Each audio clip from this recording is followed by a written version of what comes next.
Alors, nous sommes aujourd'hui avec Angelo Tola, qui est enseignant à l'école Marie Curie de Villiers-le-Bel et qui avait, à l'époque avant le confinement et à l'époque du premier terme Grant, une classe de CM1, c'est ça? Et donc, Oui.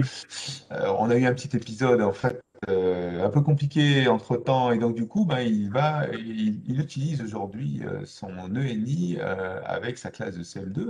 Donc, je vous ai appelé aujourd'hui pour avoir un petit peu l'historique de cette envie d'avoir un matériel numérique dans votre classe et en particulier un écran numérique interactif. Alors, est-ce que vous pourriez nous relater votre histoire? Quelle a été votre envie d'avoir ce matériel dans votre classe? Alors, donc depuis pas mal d'années déjà, j'ai une appétence pour le numérique. Alors, j'étais ambassadeur du numérique, c'est-à-dire qu'on avait passé du matériel. J'avais une tablette iPad et un visualiseur pour essayer déjà de monter des séquences en insérant du numérique. Mais je n'avais pas d'écran proprement dit, et ce matériel-là est utilisé principalement par l'enseignant, par moi, et des fois par les élèves au niveau de la tablette, parce qu'une tablette pour 25, c'était pas évident. Donc, j'ai pu justement voir le dynamisme provoqué par ce matériel. Donc, l'attrait des élèves par tout ce qui était projeté grâce au vidéoprojecteur qui était donné aussi avec la mallette. Et lorsque, en allant visiter le salon d'Icatis au port de Versailles en, en 2019, donc j'ai vu ce concours. J'y ai participé avec la classe. Donc, on a monté notre scénario. J'ai écrit une vidéo en fait qui vantait les mérites d'un ENI par rapport à un outil classique et ce qu'on pouvait faire avec. Donc, on a fait ça avec la classe, on a participé, on a fait des petites vidéos, on a fait un montage. Et comme je vous l'ai dit, le jour de l'annonce du confinement, donc on a eu la réponse comme quoi on avait gagné ce tableau. Et on a Alors, pu du coup, il est le. resté dans les cartons pendant le confinement. Alors, comme il y avait le confinement, en fait, l'installation a pris plus de temps que prévu. Donc, on était confinés, c'était au mois de mars. Mars, donc j'ai eu la réponse, fin mars. Et peu de temps après, donc, on a communiqué avec Promotéan. Donc, l'installation s'est faite au mois de fin juin, donc lorsque l'école a repris classiquement. Donc, j'ai pu en bénéficier avec la classe pendant 2 semaines. Et sachant ça, en fait, j'ai suivi ma classe. Donc les CM1 que j'avais, j'ai tous pris pour l'année de CM2. Comme ça, on a pu bénéficier donc sur cette nouvelle année scolaire de l'ENI et de tous les outils aux alentours qu'on a pu créer avec, quoi. Donc les Alors, du élèves coup, ont pu ben, en profiter. alors vous allez nous raconter un petit peu qu'est-ce que ça a transformé dans à la fois dans votre pédagogie peut-être, hein, et peut-être au niveau des réactions des élèves. Alors donc du coup, ben, comme il y avait quand même une expérience tablette, le numérique c'était pas forcément nouveau pour les élèves, mais du coup d'avoir un écran, un outil collectif quelque part, c'est un peu ça que vous retenez ou c'est d'autres intérêts? Alors en fait, je prends ça comme une sorte de couteau suisse. C'est-à-dire que je peux tout mettre. Ma séquence va être de A à Z, en fait, directement insérée sur le NI. Donc, les consignes, je peux les écrire en direct, grâce au whiteboard, par exemple, ou en utilisant le logiciel ActiveInspire qui est fourni avec. L'accès à des différents documents que j'avais déjà préparés. L'avantage, c'est que cette ENI, en fait, ne me demande pas de tout refaire. Tout refaire, pas besoin. J'ai les documents Word, j'ai les documents PDF que j'ai pu réutiliser en insérant dans les différents logiciels utilisés avec l'ENI. Donc la séquence, quand j'arrive le matin, j'allume le NI, donc c'est rapidement déjà, et tout est prêt, quoi. Il n'y a plus qu'à cliquer, on déroule un paperboard en fait avec les différents moments de la séquence, les différents objectifs. Donc pour moi, ça me demande du coup, au départ, il y a eu un travail à faire effectivement, mais ce travail-là, une fois qu'il est fait, on peut le réutiliser, je peux le sauvegarder, le modifier, et du coup, je gagne du temps en préparation de séquence. Les élèves participent activement Donc, ils viennent au tableau pour répondre à des questions, dessiner, schématiser, réfléchir ensemble, parce qu'on peut travailler à plusieurs sur l'année aussi. Donc, tout le monde participe activement, aussi bien l'enseignant que les élèves. Moi en préparation et les élèves, donc, dans l'instant T, dans l'action de la séquence. Je peux y joindre des liens vers les vidéos explicatives, des liens vers des exercices en ligne pédagogiques. Donc tout est au même endroit en fait. Il n'y a pas à brancher à chaque fois quelque chose dessus, aller chercher le document ailleurs. Tout est disponible, comme un couteau suisse, tout est disponible en un seul outil. Vous avez parlé des logiciels Active Inspire. Est-ce que ça devient plus ou moins votre plateforme de préparation de cours et de distribution de séquences? Parce qu'a priori, souvent, les enseignants qui ont ces ENI me parlent de ça en me disant, bah, en fait, ça devient, c'est un outil facilitateur pour préparer les cours sur écran interactif. C'est ça, tout à fait. Je l'utilise en permanence en fait pour les différentes séquences. Pas que ça, des fois j'ai un simple paperboard sous PowerPoint par exemple, mais principalement qui l'inspire, oui, tout à fait. C'est Où mieux. je mets tout avec des liens et tout est cliquable directement sur le NI, quoi, grâce au logiciel. La préparation de cours avec le NI, c'est plus compliqué, plus délicat.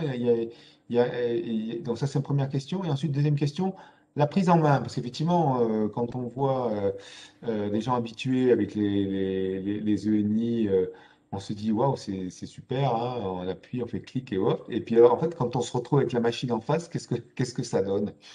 Alors, effectivement, donc j'avais l'avantage d'avoir déjà des petites connaissances sur le numérique. J'étais volontaire pour l'utiliser, c'est pas quelque chose qu'on m'a imposé, et donc ça aide. J'ai pu bénéficier d'une formation. Donc, quand on installe du matériel numérique, en fait, les circonscriptions ou les mairies offrent une formation de prise en main qui est courte, soit, mais ensuite, je me suis auto-formé tout simplement grâce à des vidéos sur le site de Promotéan, par exemple, pour Active Inspire, grâce à des paperboards déjà créés qui sont disponibles aussi en ligne. Je me suis auto-formé. Donc, au départ, ça demandait du temps. Mais ensuite, ce temps-là, maintenant, actuellement, je le gagne le temps parce que le paperboard, je sais que j'en ai un qui est disponible quelque part sur mon ordinateur. Je vais le réutiliser en modifiant des choses, en changeant le contenu, mais toutes les interactions que j'ai déjà créées, je les réutilise. Et donc maintenant, je gagne du temps. Du coup, là, vous avez. Alors, vous, on parlait de son cours, c'est quoi? C'est une demi-journée, une journée? Alors, généralement, c'est une demi-journée. Les formations proposées par les mairies ou les circonscriptions. C'est une formation de 3 heures de prise en main. D'accord. Et après, de l'auto-formation et des tutos, éventuellement, à regarder des collègues qui aussi donnent des petites astuces et échanger aussi. Vous utilisez un petit peu le côté communautaire ou Oui, réseaux tout à fait. sociaux, Exactement. partage entre pairs, j'imagine, hein, parce que c'est souvent quand on est un peu perdu. Je fais ça, oui. Donc déjà, dans le sein de l'école, j'ai un collègue qui avait déjà un ENI Spichy, donc un plus petit, dans le cadre de la RED+. Donc j'ai échangé avec lui, on utilise les mêmes outils. Bon, à part Active Inspire, lui, il a un autre outil. Mais déjà, on a pu échanger. Et ensuite, je suis inscrit effectivement sur différents réseaux sociaux d'utilisateurs où on échange des outils créés par nos scans. Ok, donc vous avez en gros 6 mois de recul, c'est ça, hein, dans votre pratique? Dans ma pratique, j'utilise pleinement depuis septembre, oui, un peu plus de 6 mois, oui. Et voilà, un peu plus de 6 mois. Donc vous allez abandonner prochainement ou vous voulez continuer? Ah non, non, non, je continue. Je suis même prêt à demander, mais l'ENI, c'était pour l'enseignant ou pour la classe? Si je pars de l'école, je peux le démonter, la portée?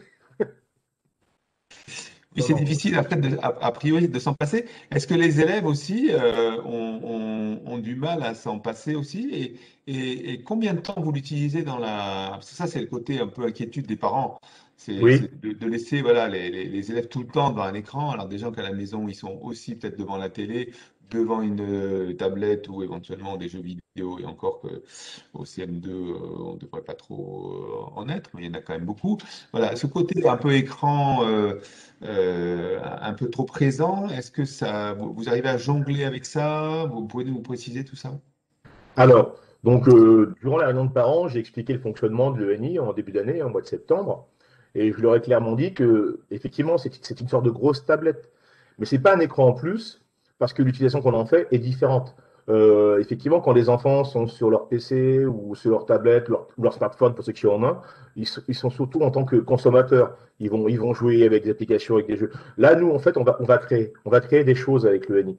Donc, on n'est pas juste, on n'est pas passif devant l'écran, on est actif. C'est un écran qui va être utilisé et en pédagogie, donc c'est totalement différent de la tablette ou du smartphone utilisé juste pour jouer à des jeux ou aller chatter sur des réseaux sociaux. C'est totalement différent. Il y a des choses qu'on peut faire en similaire. On va communiquer, on va partager avec le tableau, mais on va surtout créer et réfléchir ensemble autour. Alors, est-ce que vous pourriez nous raconter un truc dont vous êtes fier, du moins une expérience avec cette ENI et votre classe que vous retenez ou une anecdote, hein, si vous voulez, que vous retenez dans les 6 mois de recul, là, une journée ou une séquence particulière qui vraiment vous a bluffé ou qui vous a impressionné, tant au niveau des retours des élèves que vous à votre niveau? Est-ce que il y a un coup de cœur quelque part? Bon, les coups de cœur, j'en ai plein. Euh, Là, actuellement, si je pensais à une séance, donc en orthographe par exemple, donc on fait une classique dictée sur papier, hein, on va pas la faire sur le NI, ils sont pas tous à 25 à écrire dessus. Et en fait, ce que je fais, c'est que chacun leur tour, en fait, sur le volontariat, je vais en fait avec un visualiseur qui est branché sur le NI, je vais capter en fait une image de leur dictée et on la corrige ensemble. On la corrige ensemble, donc elle est affichée. Donc, visuellement, tout le monde voit la dictée du camarade qui est volontaire, qui est prêt à exposer ses fautes, et on la corrige ensemble en expliquant les différentes règles de grammaire, d'orthographe. Et ça, je le garde, comme c'est numérisé, je garde une trace. Et ce que je fais, c'est que régulièrement, donc un mois ou 2 mois après, on refait la même dictée. Et je reprends le même élève. Et l'élève est bluffé de voir en fait son progrès. Parce que sur la même dictée, il dit bah, c'était la mienne, et il avait fait, je sais pas, trois, quatre fautes, et puis là, il en fait une. Donc il a vu sa progression, ses camarades voient aussi que bah, il progresse et que tout le monde progresse, on progresse ensemble. Et rien que ça, déjà, ça les motive énormément de voir que, et effectivement, s'auto-évaluer, c'est difficile pour les élèves, mais là, comme il y a une capture du travail à l'instant T et que 2 mois après, bah, on s'en souvient, on voit la progression. Et Ah, ça c'est les motive énormément.